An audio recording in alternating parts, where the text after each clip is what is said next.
Did the intro play? Y- Yeah, we're Mine. good. Lead us in. All right. Good evening, everybody.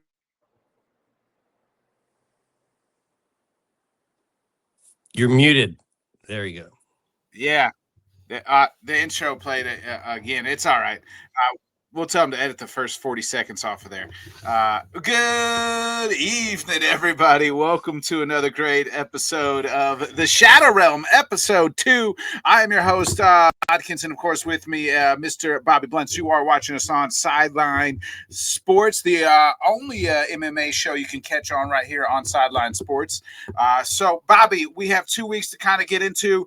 We'll talk about these main events and co-main events. I want to go back 2 weeks ago where I really thought Manel Kape was losing and Horiguchi was on a way to, unanimous decision. He was cruising in that fight until he wasn't. Yeah, I mean, Horiguchi looked very good.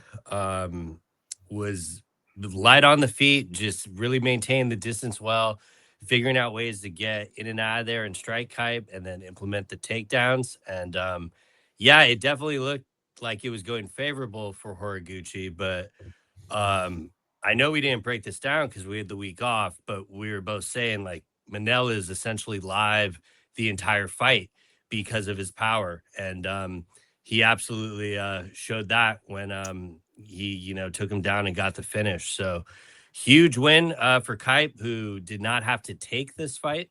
I credit to him for taking the fight in the first place. I love it when guys like kind of defend their ranking and need to get some activity in.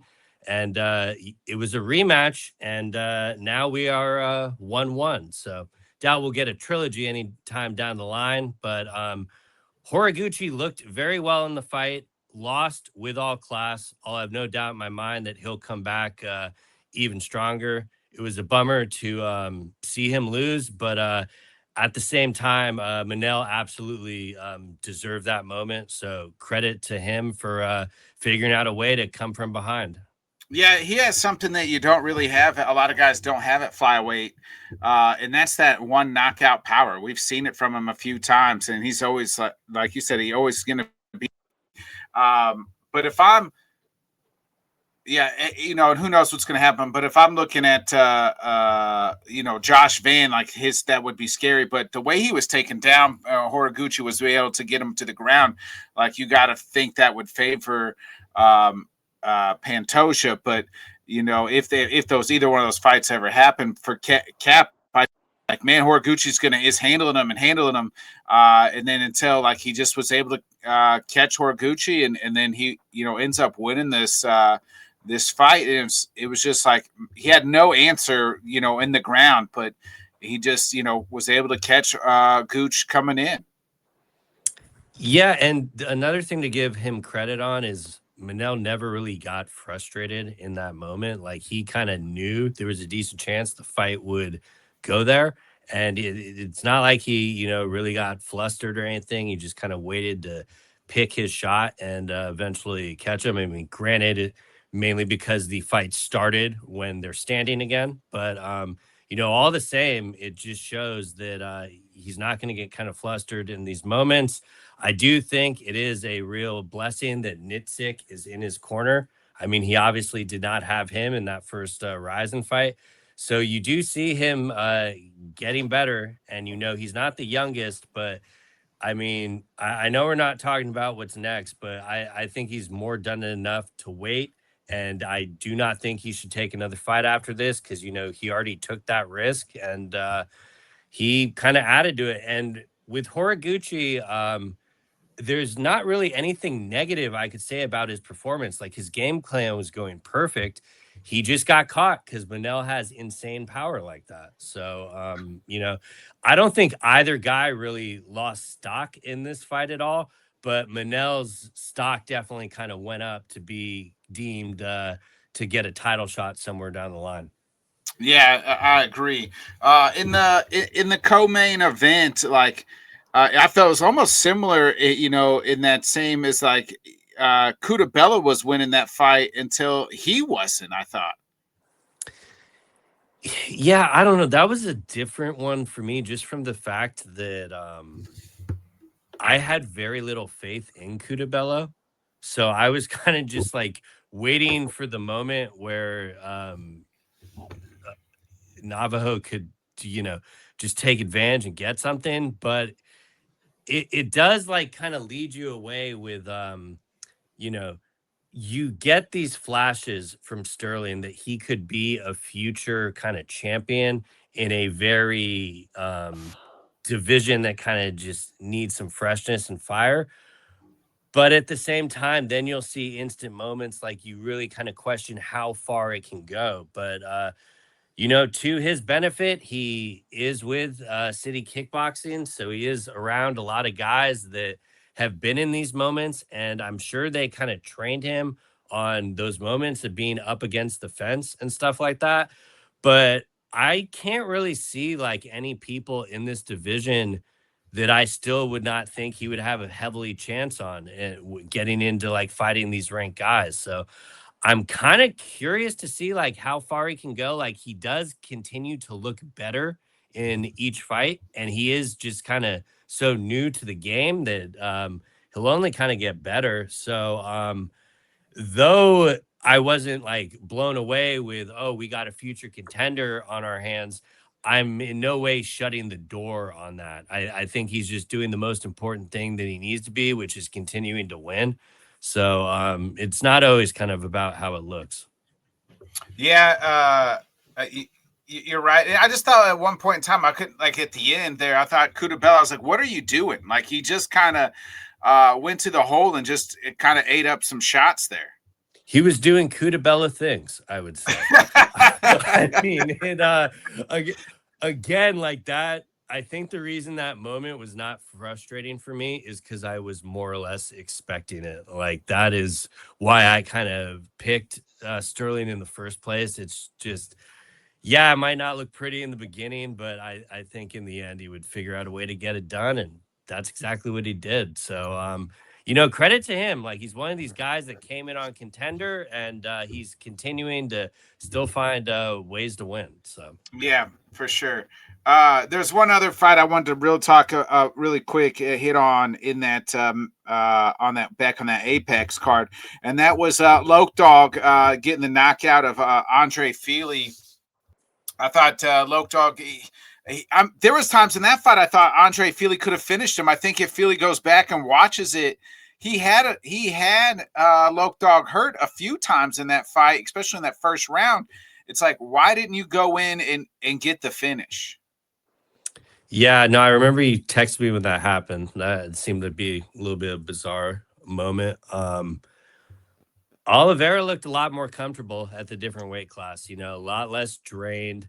But yeah, at the same time, he was kind of leaving himself out there. And I think Feely is kind of kicking himself for not going in and trying to get him out of there when he clearly had him hurt. But maybe, he didn't know if he was playing possum or what. But pretty much after that moment when he didn't do that, everything just ended up going Loke Dog's way, and he figured it out.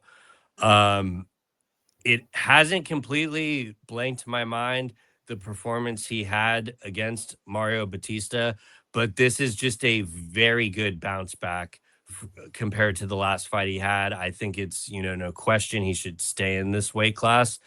But it was good to see him kind of get back the win, because you didn't know like after that loss if it's something that would kind of hang with him or if it was more just the cut itself that was just too draining, so you got kind of half the fighter.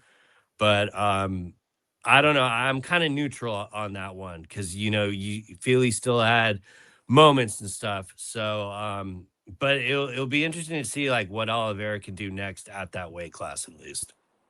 Yeah, it will be. And I just thought, yeah, once Philly didn't go in, I thought he's going to go back and look at that fight and say, man, that was a fight I could have maybe had him finished. I thought Loke Dog was hurt a few times, but then like he started styling on Feely there. He was kind of doing like the hammer fist wind up, and then he started hurting him. He's got power, as we know from when he was at 135, and now it looks like it's transferred, up into the 145 at featherweight. So I don't think the power's gone. It's only gone up, I think. Yeah, no, the longer he was in there, the more comfortable he felt, and then to the showboating aspects of it too. So yeah, I mean, as bad as disappointing a performance he could have in his last fight, I think he did about as good as he could do, all things considered, and he got the finish. It's not like he just looked good and got the decision. He made a point to get him out of there, which is not as much as I can say for some of the Baku card performances. Speaking of the Baku card, that was a good segue, Bobby. It was headlined by Rafael Fiziev. He does get him out of there. I want to start there. This is a huge bounce back win for Fiziev, a guy that I've always really liked. And he kind of was just like he felt like he has lost his way a little bit. And he's kind of had some ups and downs. He hadn't won a fight in a little while. He'd been hurt. This was, I thought, a big win and a great bounce back for him after the loss to Hoofy. Absolutely the best way to kind of take advantage of the moment. I loved how he shared with us that he almost took inspiration from Gaethje's White House win. Just with him having the two losses there, those kind of aging a little bit better now. And, you know, I was very happy to see him mix up the grappling kind of early in that first round there. Kind of have Torres second guessing what way it was going to go. Um, the fight definitely looked like it could end at any time with the power that both those guys were throwing behind those shots. It just kind of, more or less seemed like a matter of time. And second round started.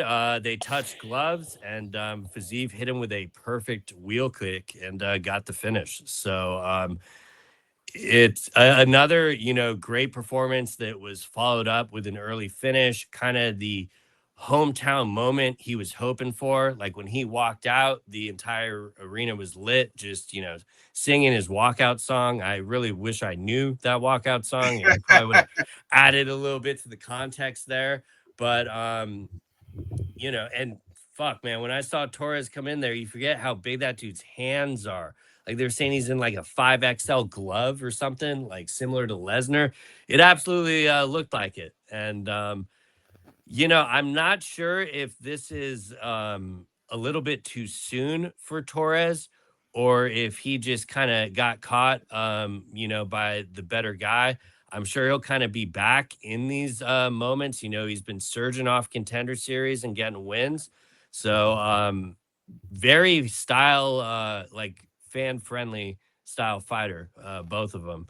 And I thought Fiziev nailed it with the call out of Charles too. I mean, especially with how Max had those like struggles being able to get back up. I think Fiziev would welcome those, but it's a good reminder to realize like I don't know if I'm ready to go back to future contender. He probably needs to get another consistent win to be talking that, but about as good of a performance as he could have had.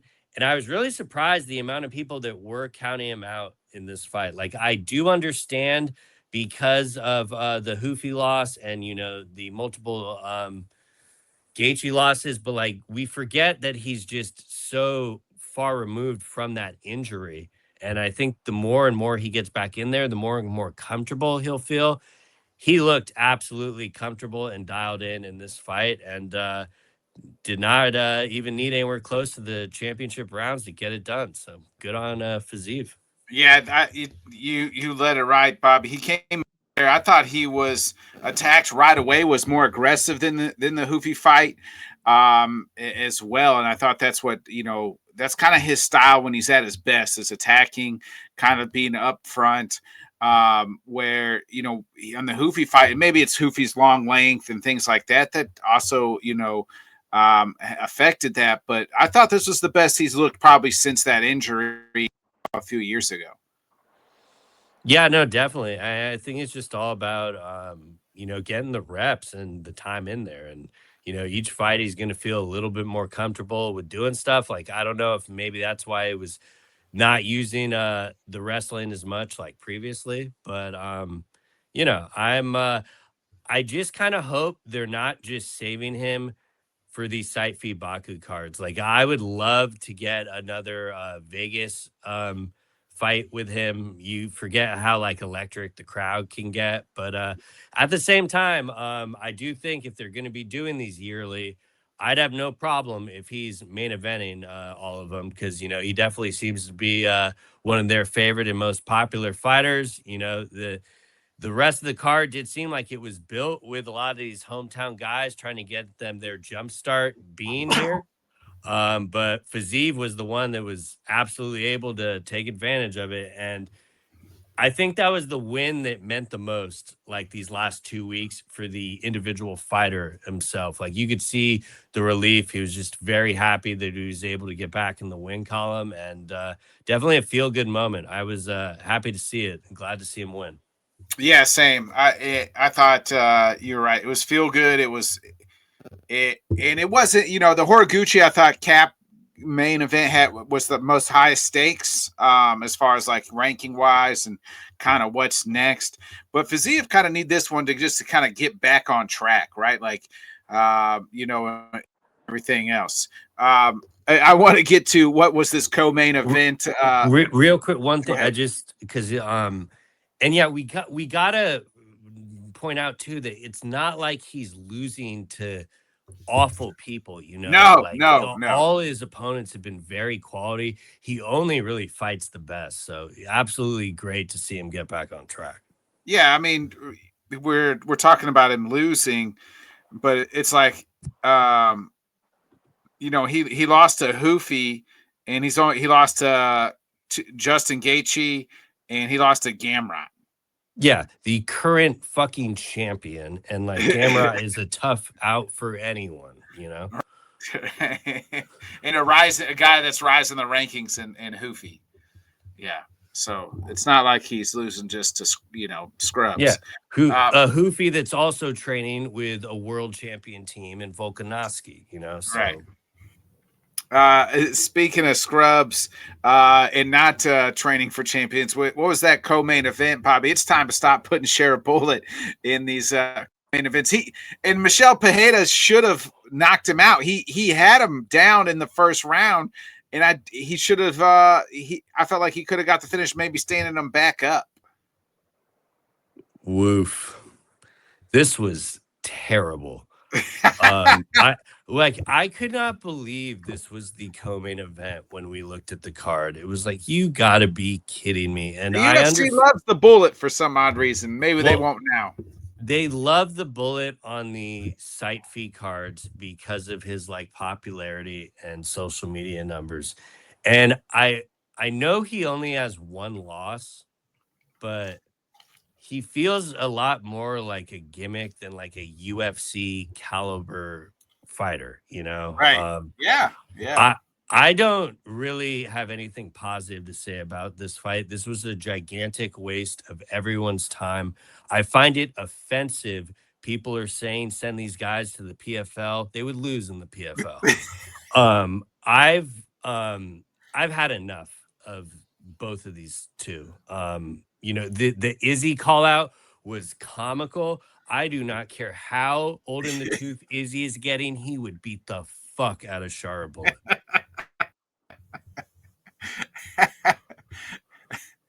uh, yeah, I kind of agree there. Like, I mean, Shara and Michelle Pajeda, just it was a lackluster fight. You kind of feel bad for uh Pajeda because of all the fouls and all the things that were happening, and there wasn't a point to take away for in a split decision, a close split decision loss.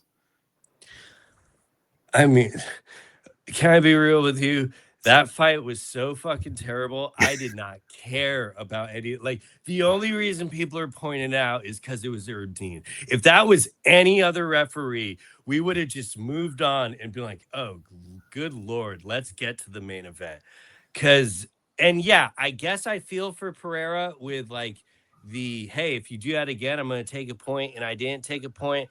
But the only one who is responsible for that loss is Michel Pereira. That was just a Oh, agreed. terrible Agreed. performance. I do not understand why he yeah, and especially it's bizarre with him training with Extreme and Nick sick, because like they are adequately like preparing him, and I don't know. You just I've never really been high on him, and I'm sure he's not going anywhere. Like they are gonna continue to use him because he is tight with Nixick.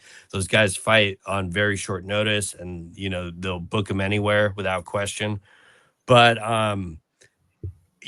I don't know what to do with either of them. Like Sharabola is clearly matchup dependent. They do not want to give him a grappler. The second they do, it will end his career. And the guy's from Dagestan. So that is what are you gonna do with that, Yeah, yeah, agreed. I don't know what they're gonna do with either one.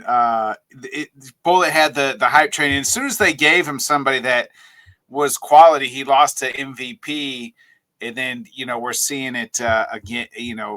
Really should have lost. I felt on Saturday. I thought the guy who maybe looked the outside of Fiziev was on the card. Bobby was.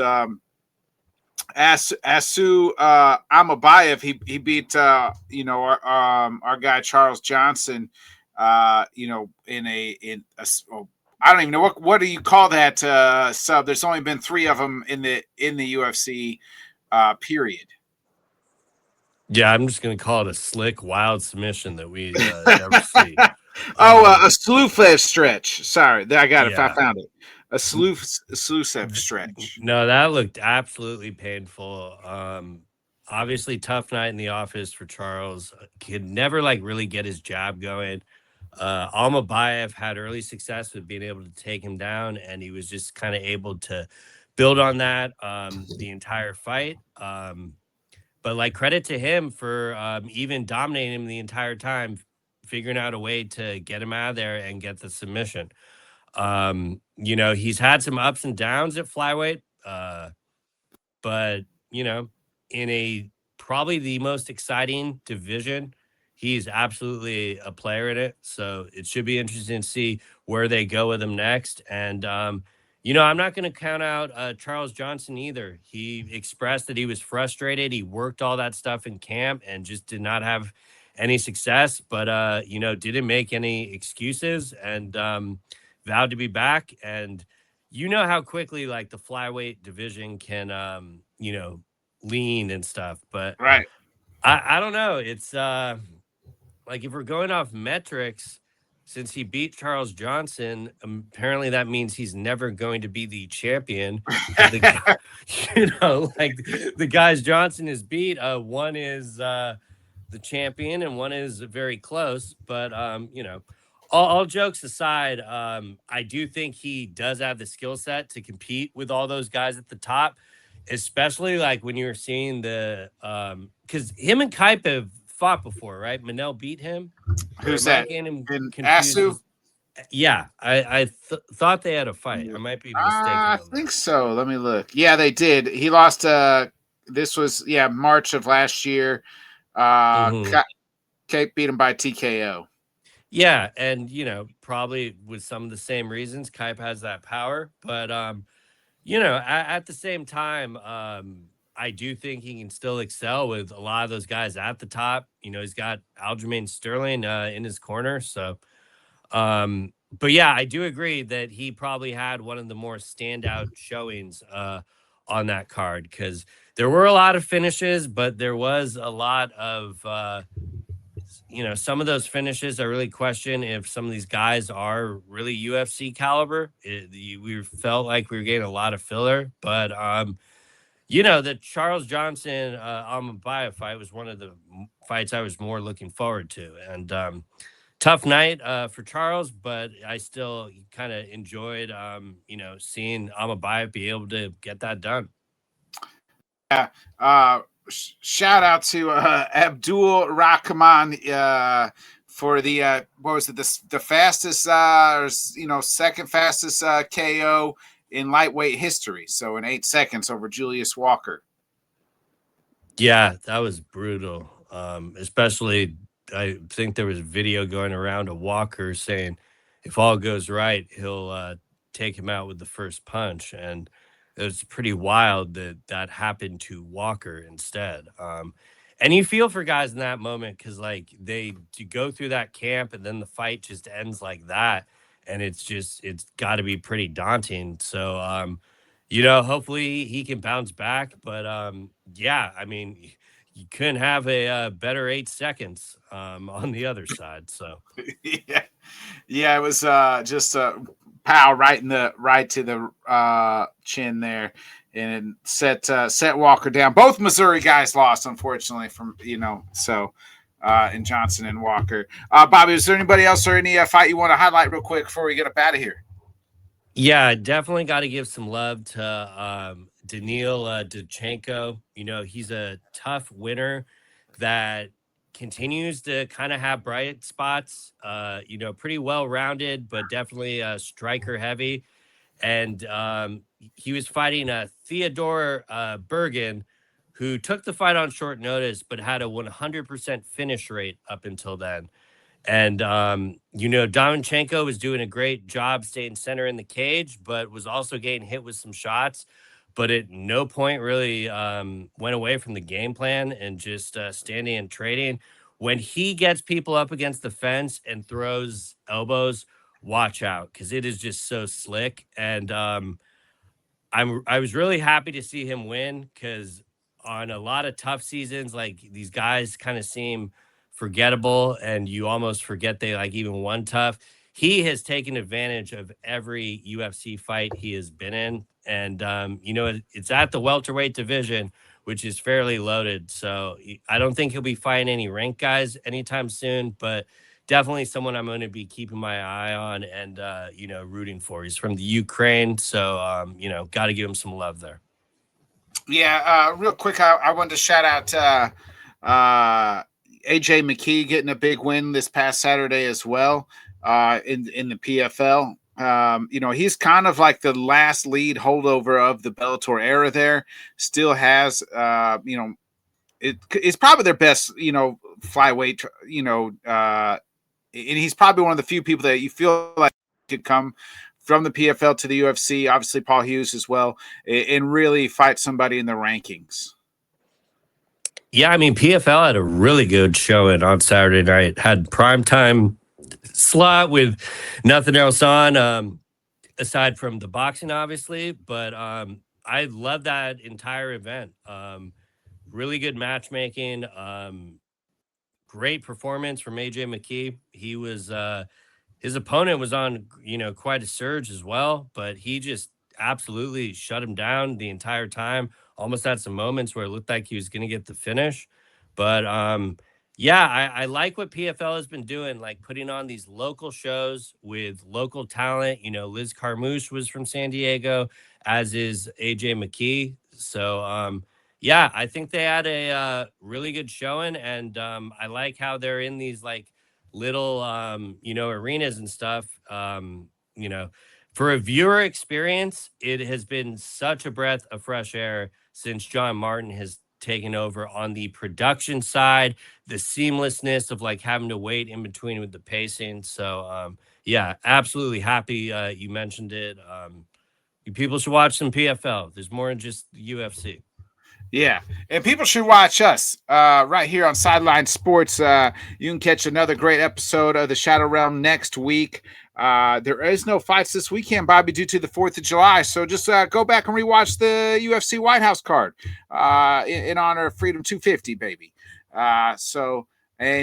We'll be back next month. We'll be back next Monday as well. So catch another great episode of the Shadow Realm right here on Sideline Sports. For my guy, Bobby Blunts, I'm Bodkins. We'll catch you next week. See ya.